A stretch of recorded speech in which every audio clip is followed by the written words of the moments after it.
예, 여러분 반갑습니다. 이렇게 대면하여서 처음으로 인사를 드리게 되었습니다. 저는 여러분과 함께 한 걸음 한 걸음 함께 나아갈 청년부를 담당하고 있는 하인수 목사라고 합니다. 부디 여러분과 함께 이곳에서 보내는 시간들이 주님께서 허락하신 계획 안에서 이루어졌음을 믿고 주님 안에서 우리가 경험하는 모든 은혜의 추억들이 훗날 아름답게 기억되기를 주님의 이름으로 소망합니다. 여러분, 신앙이란 삶을 살아가는 방식이자 삶을 바라보는 관점입니다. 특별히 오늘 우리가 함께 나눌 말씀, 에베소서의 말씀에서는 크리스찬, 성도가 어떻게 신앙, 어떻게 삶을 바라보며 어떻게 이 신앙을 살아가야 할지 그 정체성, 관점에 대한 이야기가 가득 담겨져 있습니다. 먼저 사도 바울은 에베소서 5장 15절 말씀에 이렇게 말하고 있습니다. 그런즉 너희가 어떻게 행할지를 자세히 주의하여 지혜 없는 자 같이 하지 말고 오직 지혜 있는 자 같이 하여라고 말하고 있습니다. 여러분, 이 에베소서 말씀은 이 에베소 교회의 성도들에게 주어진 말씀입니다. 여러분, 에베소라는 이 도시는 고대 로마 제국에서 거대한 이 메트로폴리탄 거대 도시 중에 하나였습니다. 무역과 교역과 문화와 교류의 중심지였습니다. 그런 이 에베소 성에서, 에베소 시에서 믿음을 가지고 살아간다는 것은 만만한 일이 아니었습니다. 그들 눈앞에 있는 그 소수의 성도들 눈앞에 있는 거대한 로마의 신상들과 그들을 가르치고 지배하였던 거대한 논리들은 성도들이 가지고 있었던 믿음과는 너무나 이율배반적인 것이었습니다. 특별히 우리가 함께 나눌 이 에베소서 말씀은 꼭 에베소 성도들에게만 주어진 말씀이 아니라 에베소 성도를 비롯한 모든 크리스찬들에게 크리스찬의 신앙이 무엇이며 어떻게 삶을 살아야 할지에 대한 길을 제시하고 있습니다. 우리가 방금 읽었던 말씀 에베소서 5장 15절에서는 하나님께서 바라보시는 사람의 두 유형이 있음을 살펴봅니다. 여러분, 성경이 사람을 바라보는 관점이 고유한 것이 몇 가지가 있습니다. 의인과 악인, 하나님을 아는 사람과 모르는 사람으로 구별되어져서 성경에 기록되어집니다. 특별히 오늘 말씀에서는 지혜 있는 자와 지혜 없는 자로 나누어서 기록되고 있지요. 특별히 여러분, 성경에서 지혜라는 것은 특별히 구약 성경에서는 하나님을 아는 것입니다. 여러분, 잠언 9장 10절 말씀에 이런 말씀이 있습니다. 여호와를 아는 것이 지혜의 근본이다. 신약 성경에서는 예수 그리스도를 아는 것이 지혜라고 말합니다. 여러분, 이 세상 가운데 통용되어지는 지식, 지혜와는 다른 것이 성경 안에 신앙의 세계 가운데 있다는 것이죠. 예수 그리스도를 아는 삶의 특징을, 이 방식을 사도 바울은 이 16절에서 이렇게 말합니다. 우리 에베소서 5장 16절 말씀을 함께 읽을까요? 시작. 세월을 아끼라 때가 악하니라. 여러분, 이 세월을 아끼라는 이 말씀에 대해서 우리가 성경 통독을 할 때, 묵상을 할 때 자칫 오해를 할 수 있습니다. 세월을 아끼라는 것은 이 시간의 효율성, 시간의 능률성을 포기하지 말고 시간을 잘 계획하여서 잘 쪼개어서 써라. 시간 관리를 철저히 해라. 시간의 이 분배를 잘 하여라. 라는 이 말로 의미로 오해할 수 있다는 것입니다. 하지만 우리가 방금 읽은 이 말씀은 열심히 살아라, 분주하게 살아라 라는 말이 아닙니다. 여러분, 몇 해 전에 어떤 저자의 책을 중심으로 하여서 아침형 인간이 주목받기 시작했습니다. 여러분, 아침형 인간이 뭐죠? 하루의 시작의 이 무게추를 새벽의 시작부터 시작하여서 열심히 사는 것이죠. 여러분들은 혹시 아침형 인간입니까? 아니면 올빼미형 인간입니까? 여러분, 저는 어떤 인간일까요? 물어보니까 좀 어감이 좀 이상하네요. 저는 원래 올빼미형 그런 사람이었습니다. 새벽에 그런 시간들을 좋아했고요. 자정이 넘은 그런 시간들을 되게 좋아했고, 왠지 12시가 지나가면 더욱더 이게 감정이 요동친다기보다는 좀 가라앉아 가면서 뭔가 집중할 수 있는 저는 올빼미형 사람이었습니다. 그런데 이 아침형 인간에 대한 이 도서가 발간되어지고 마치 아침형 인간으로 살아가지 않으면 좀 게으른 것 같고 좀 뒤처지는 것 같고 그런 죄책감마저 느끼더라고요. 오늘 이 사도 바울이 우리 모두에게 아침형 인간이 되어라, 하루에 24시간을 48개의 시간으로 분절해서 열심히 살아라. 그런 뉘앙스로 우리에게 말하는 것은 아니라는 것입니다. 여러분, 목회자의 목회자로 불려지는 유진 피터슨 목사님은 분주함은 헌신의 징후가 아니라 배신의 징후가 될 수 있다고 말했습니다. 다시 말씀드립니다. 성도에게 분주함은 헌신의 징후가 아니라 배신의 징후가 될 수 있다고 말했습니다. 저와 여러분들이 이 시간의 주체, 우리의 삶의 주인을 망각하고 살아가면서 우리의 시간들을 계획하고 우리의 시간들을 계획한 대로 살아가려고 몸부림치는 분주함으로 넘쳐나는 시간들은 하나님의 입장에서는 하나님께 헌신된 삶이 아니라, 하나님 앞에 헌신한 삶이 아니라 하나님을 배신한 삶으로 여길 수 있다는 것입니다. 여러분, 우리의 시간의 주인은 하나님이십니다. 아멘이십니까? 우리의 삶의 주인 또한 하나님이십니다. 하나님께서 우리에게 새로운 생명을 허락하셨고, 우리 하나님으로부터 부여받은 이 새로운 생명을 살아가고 새로운 시간을 살아가는 저와 여러분들의 주인이 하나님임을 잊지 말고, 내가 기뻐하고 내가 원하고 내가 선택한 기준이 아니라 하나님께서 기뻐하시며 하나님께서 선별해 주시며 하나님께서 우리에게 말씀하시는 바가 무엇인지를 알고 살아가는 것이, 그러한 열심이 주님 보시기에 참으로 기쁜 일이라는 것입니다. 그렇다면 여러분, 세월을 아끼라는 말씀은 무슨 의미입니까? 이 말씀에 앞서서 15절 말씀 다시 한번 살펴보니까 사도 바울은 우리가 어떻게 살지를 주의하라고 하였습니다. 여러분, 여기서 이 주의하라는 것은 이 말의 원어적인 의미는 인생을 세밀히 꼼꼼히 살펴보라는 것입니다. 사람이 살아가는 이 시간을 꼼꼼히 살펴서 보라는 것입니다.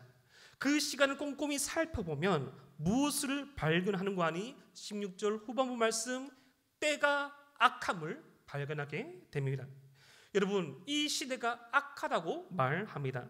인간이 사는 세상은, 여기서 인간은 하나님을 인정하지 않는 자기 스스로가 주인이 되어서 살아가는 그 인간들의 시간이 모인 그 시간들은 결국에는 악한 방향으로 흘러간다는 것을 사도 바울이 말하고 있습니다. 여러분, 인간이 주인이 되어서 권세를 잡고 살아간 모든 시대는 악했습니다. 조금 덜 악하고 조금 더 악하고가 있었지 그 가운데 선함은 없었습니다. 이런 악한 세상에서 사도 바울은 때를 아끼라고, 세월을 아끼라고 말하고 있습니다. 여기서 이 세월을 아끼라는 말은 시간을 구원하라, 시간을 건져내라는 의미를 가지고 있습니다. 인간이 주인이 되어서 정신을 잃어버리고 인간이 주인이 되어서 정신 차리지 않으면 무수히 떠내려가는, 그냥 의미 없이 떠내려가는, 흘러가는 그 시간 가운데 하나님께서 우리의 주인 되시며 하나님께서 우리의 생명의 창조주 되심을 인식하며 그 무의미한 시간 가운데 유의미한 시간을 건져내라, 구속해내라는 말의 의미가 이 말씀 가운데 있다는 것입니다. 여러분, 저와 여러분들은 모두 다 영생을 소유한 사람입니다. 아멘이십니까? 우리의 죄인됨을 고백하며 우리의 유일한 구원자가 주님이시며 우리를 위하여서 이 죄값을 예수 그리스도의 보혈의 피로 대신 갚으셨다는 그 말씀을 믿는 모두에게 영생을 소유한 사람이라는 것입니다. 여러분, 그런데 이 영생을 소유한 것, 영생이란 말은 단지 영원히 사는 것만을 의미할까요? 요한복음 17장 3절 말씀에 이런 말씀이 있습니다. 영생은 곧 유일하신 참 하나님과 그가 보내신 자 예수 그리스도를 아는 것이나이다. 여러분, 예수 그리스도가 누구인지, 주님께서 어떤 분인지를 알고 살아가는 사람의 시간과 예수 그리스도를 인정하지 않고 살아가는 시간의 그 사람의 시간의 질은 극명한 차이를 가지게 됩니다. 여러분, 모두가 24시간을 살아가지만, 모두가 365일 일주일 168시간을 살아가지만 예수 그리스도를 우리 삶의 주인으로, 예수 그리스도의 자녀로 살아가는 그 사람의 시간과 그것을 인정하지 않고 그것을 모르고 살아가는 사람의 시간은 전혀 다르다는 것입니다.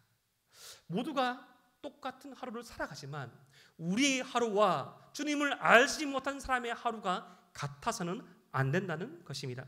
여러분, 이렇게 시간을 창조하신 하나님께서 시간 안으로 들어온 사건이 바로 성육신이라고 합니다.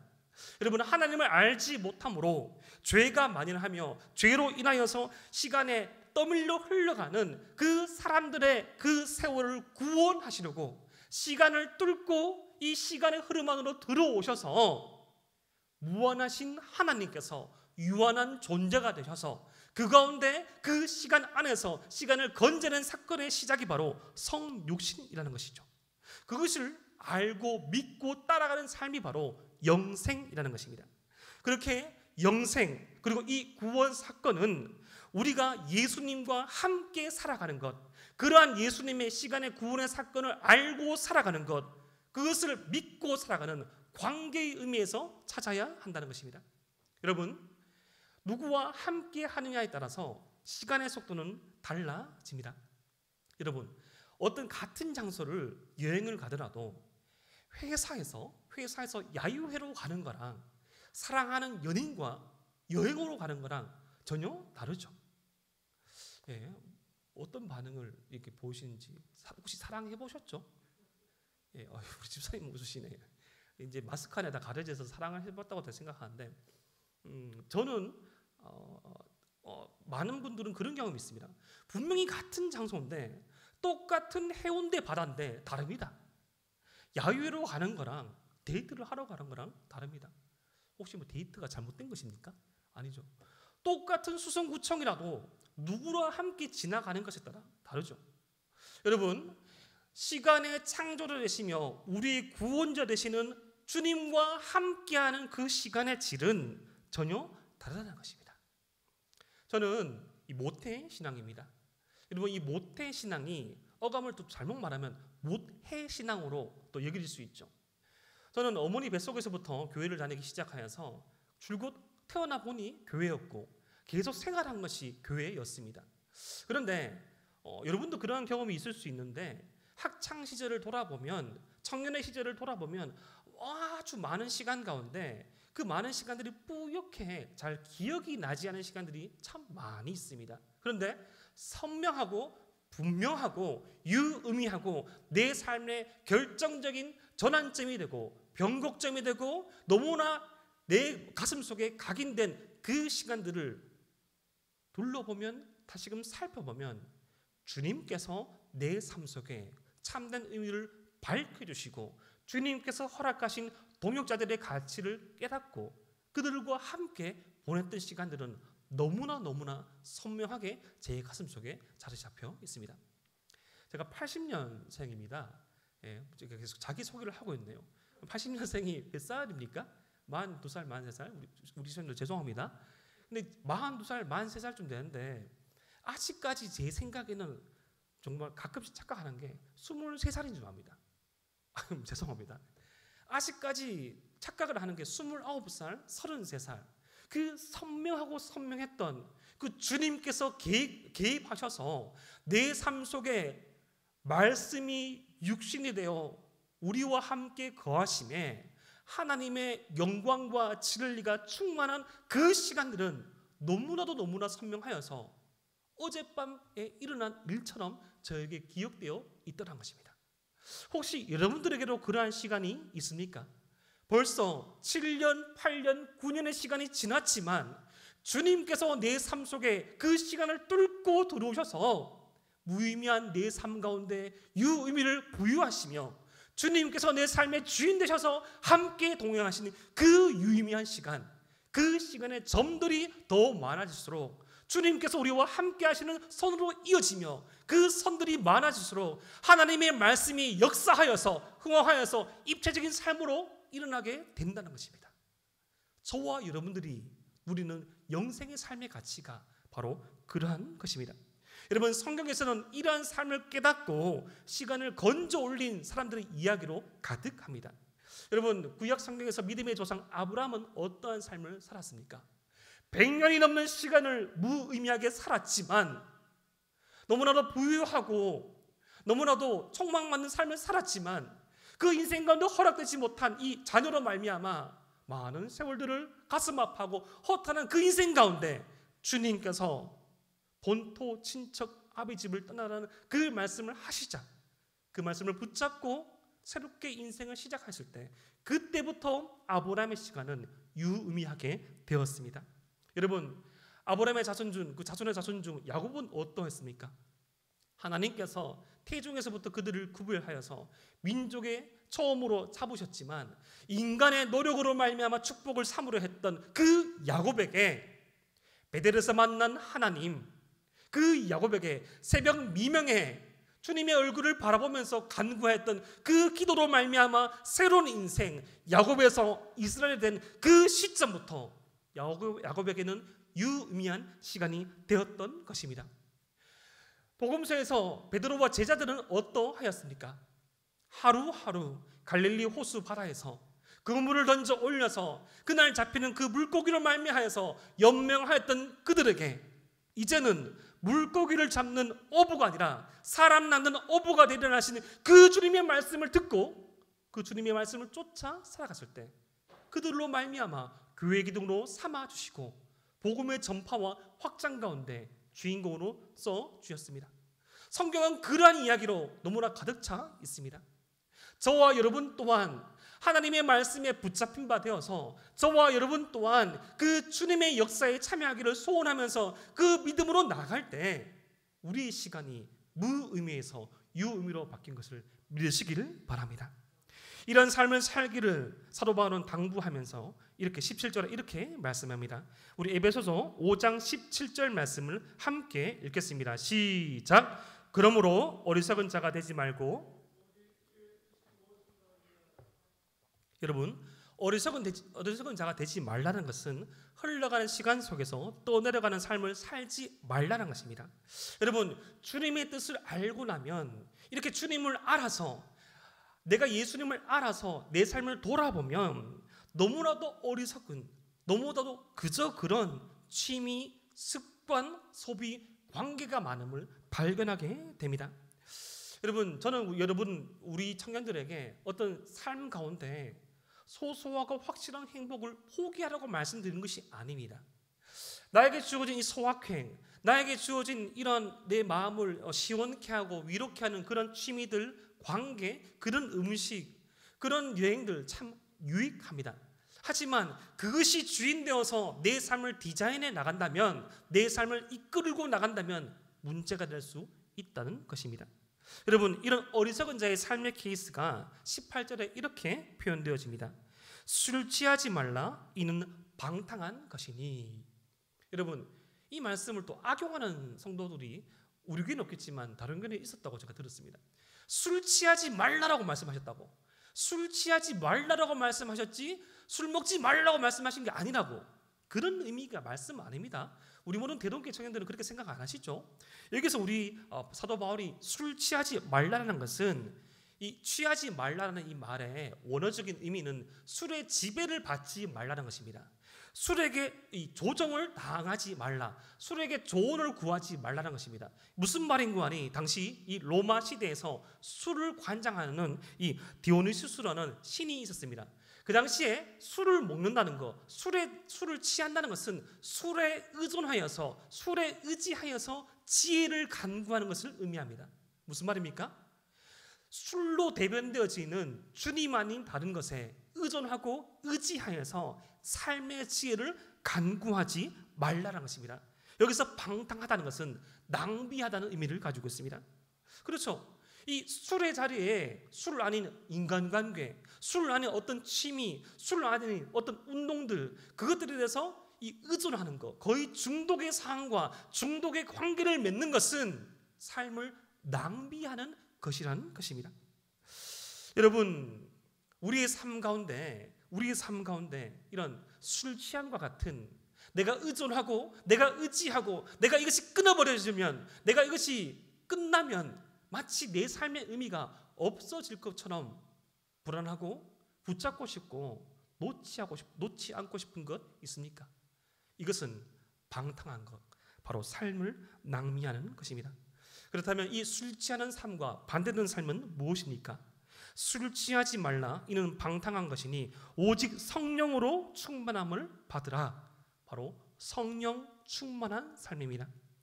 여러분, 성령 충만하다는 것은 통제 불능의 상태가 아닙니다. 여러분, 성령 충만하다는 것은 은사만 발현하면서 은사적으로만 살아가는 것이 아닙니다. 여러분, 성령은 예수로서의 영입니다. 아멘이십니까? 성령은 진리의 영이십니다. 성령은 교회를 세우는 영이십니다. 예수 그리스도를 증거하며 하나님의 말씀 가운데 순종하고 따라가며 교회를 세우는 그 성령의 지배를 받는 사람의 삶은 명료합니다. 단순합니다. 우선순위가 무엇인지를 압니다. 바로 시간을 건져 올릴 수 있는 지혜가 그에게 있다는 것입니다. 여러분, 베드로 사도는 이런 성령 충만한 삶이 아닌 방탕한 삶에 대해서, 그 방탕한 삶의 허망함에 대해서 이렇게 말합니다. 베드로전서 4장 3절 말씀, 너희가 음란과 정욕과 술 취함과 방탕과 향락과 무법한 우상 숭배를 하여 이방인의 뜻을 따라 행한 것은 지나간 때로 족하도다. 여러분, 이 술 취함과 같은 것은 음란과 정욕과 방탕과 향락과 이것들은 우상 숭배와 같은 것이라고 말합니다. 하나님의 자리에 앉아 있는 것, 하나님의 자리에 앉아 있어 내가 거기서 의존하고 의지하고 그것이 없이는 불안해하며 그것으로 말미암아 내 삶을 분주하게 하는 것, 저와 여러분들의 삶 가운데 이러한 우상 숭배는 없는지 되돌아보기를 원합니다. 여러분, 오늘 말씀은 성도의 삶의 원리, 이 관점으로 시간을 건져 올린 삶, 구원받는 삶에 대해서 말씀한다고 제가 말씀드렸죠. 여러분, 그렇다면 어떻게 우리는 시간을 건져 올린 삶, 구원받는 삶으로 살아갈 수 있습니까? 먼저 하나님과의 관계에 우선순위를 둬야 합니다. 여러분, 17절 말씀, 이 주의 뜻을 이해하라는 것은 지적인 영역을 말합니다. 우선 지적인 영역에서부터 주님의 뜻을 이해하여서 내 삶의 모든 것들을 새롭게 재정렬할 수 있어야 합니다. 지식을 다해, 마음을 다해, 의지를 다해서 하나님과 관계 맺기에 힘을 쓰라는 것입니다. 여러분, 은혜에 이끌린 삶은 마치 와이파이 존에 들어가 있는 스마트폰이 아닙니다. 가끔씩 저와 여러분들이 신앙생활을 할 때 착각할 때가 있습니다. 너무나도 이 자리에 나와서 함께 예배 드리는 것이 너무나도 소중하지만, 우리가 섬김의 자리에 있는 것, 우리가 은혜의 자리에 있는 것, 그것도 너무나 소중하지만 그렇지 아니하며 살아간 삶이 주님 보시기에 안타깝지만, 그럼에도 불구하고 우리가 착각할 수 있는 것은 내가 이런 예배의 자리, 어떤 섬김의 자리에 위치하고만 있으면, 지리적으로 이 포지션을 취하고만 있으면 내 삶이 자연적인 이 와이파이 존에 있는 스마트폰처럼 업그레이드가 된다는 착각을 할 수 있다는 것입니다. 여러분, 사단과 마귀가 쓰는 가장 고급 단위의 유혹의 기술은 바로 교회 안에서 주님을 생각하고 교회 안에 있지만 주님을 따라 성장하고 성숙하는 것을 멈추게 하는 것입니다. 여러분, 지정의를 가지고 하나님과 관계 맺기를 힘을 다해 힘쓰며 성장하고 성숙하기를 힘써야 합니다. 두 번째로, 그 우선순위에 따라서 우리의 삶을 디자인할 수 있어야 합니다. 여러분, 하루의 시작을 어떻게 시작합니까? 여러분, 하루의 끝을 어떻게 마무리합니까? 우리 하루라는 이 시간에 축은 어디에 있습니까? 여러분, 오늘 지나서 내일 월요일은 여러분들에게 어떠한 시간입니까? 저는 그 단어를 대단히 경각하고 대단히 쓰지 말아야 한다고 생각합니다. 월요일을 앞에 영어 H로 시작되는 단어를 붙여서 무슨 요일이라고 부르죠? 여러분, 주님께서 만드신 그 시간을, 주님께서 우리에게 새로운 생명을 주셔서 시간을 건져 올린 저와 여러분들, 기독 청년들은 그러한 시간의 의미를 부여해서는 안 됩니다. 내 주 예수 계신 곳이 그 어디나 하늘나라.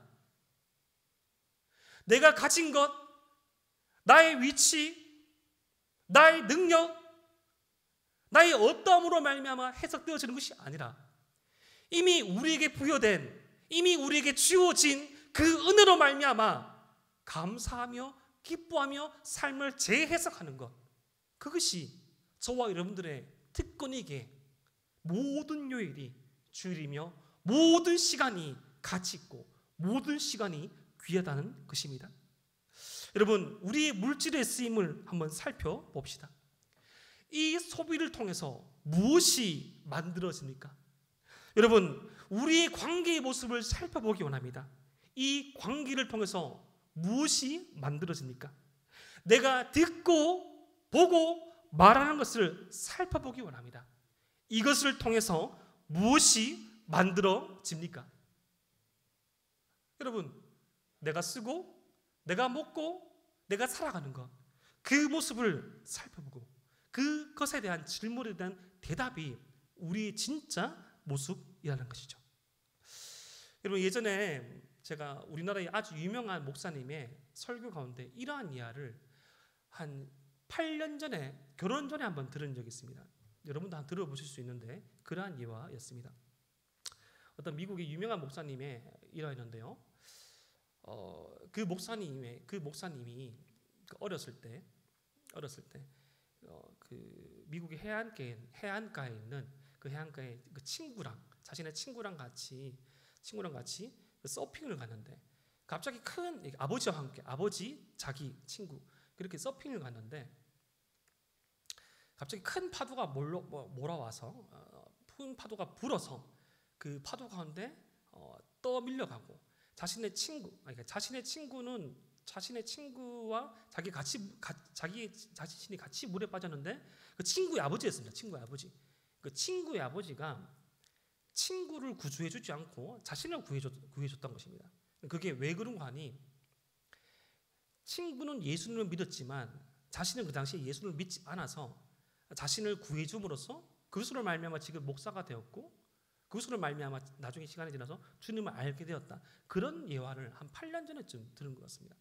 그때는 저희가 당시에 이게 실화였기 때문에 대단히 큰 충격에 빠졌고 그 충격이 이 충격적인 가운데 사실로 확인되므로 말미암아 이거 참 좋은 예화다.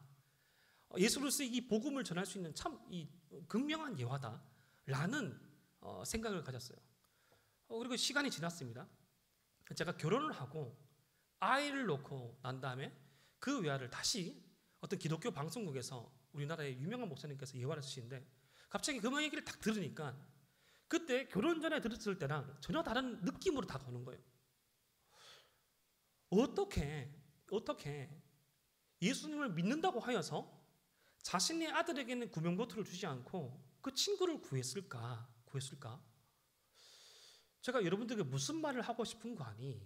여러분, 저는 아주 평범한 사람이고 어쩌면 어떠한 기준에서는 이 평범 이하의 그런 삶의 모습도 있을 수 있습니다. 그런데 저같이 이렇게 부족한 사람도 어떠한 절대절명의 위기나 어려움이 닥쳐오면 그 앞에서 내가 희생당하거나 당신이 내 아빠가 죽을래 아니면 내 자식을 죽임당할래라고 말하면 저는 지금 이 자리에서 거짓 아니고 진실되게 말할 수 있는 것은 제가 제 자녀를 대신 죽을 수 있고 희생할 수 있습니다. 그건 모든 아비의 마음입니다. 그런데 어느 부모가 그 관계를 위해서, 그 사랑을 위해서, 가치를 위해서 아들을 희생할 수 있을까? 이것은 말이 안 되는 설명되어질 수 없는 이야기인 것이죠. 그런데 그 설명되어질 수 없는 그 이야기를, 설명되어질 수 없는 그 사실을 우리 하나님께서 행하신 것입니다. 저같이 부족한 사람도, 저같이 모자란 사람도 어떤 절대절명의 그 위기 앞에서 앞으로의 그 시간이 창창하고 앞으로의 시간과 가능성이 남아있는 내 자녀를 뒤로 하고 나를 먼저 죽이라고 말할 수 있는데 우리 주님은 도대체 무엇이기에, 우리 하나님께서는 도대체 우리를 얼마나 사랑하시기에 우리와 그의 독생자를 바꾸셨는지, 그렇기에 그 주님의 희생으로 말미암아 주어진 우리의 삶이기에 우리의 시간은 무의미할 수 없다는 것입니다. 여러분 혹시 오케스트라의 연주를 한번 보신 적 있습니까? 저는 저희 가족 가운데 저희 형수님이 그 음악을 하셔가지고 예전에 한번 몇 번 오케스트라의 그런 연주를 본 적이 있습니다. 거기 보면 형수님은 바이올린을 연주하시는데 바이올린 같은 그런 현악기들은 되게 많은 파트에 나오죠. 여러분 바이올린 아시죠? 예. 바이올린, 첼로 되게 많이 나옵니다. 그리고 또 한 대 거의 이제 오케스트라에 한 개밖에 없는 피아노도 되게 주된 멜로디를 끌고 가죠. 근데 제가 몇 번의 그런 이제 연주를 보다가 그 긴 연주 가운데 몇 번 등장하지 않은 악기를 봤습니다. 바로 팀파니 같은 악기 혹시 아십니까? 북치는 거, 그리고 심벌즈 같은 악기. 근데 이거 팀파니 그 소리, 심벌즈 이러한 악기의 연주를 한 사람들이 무의미합니까?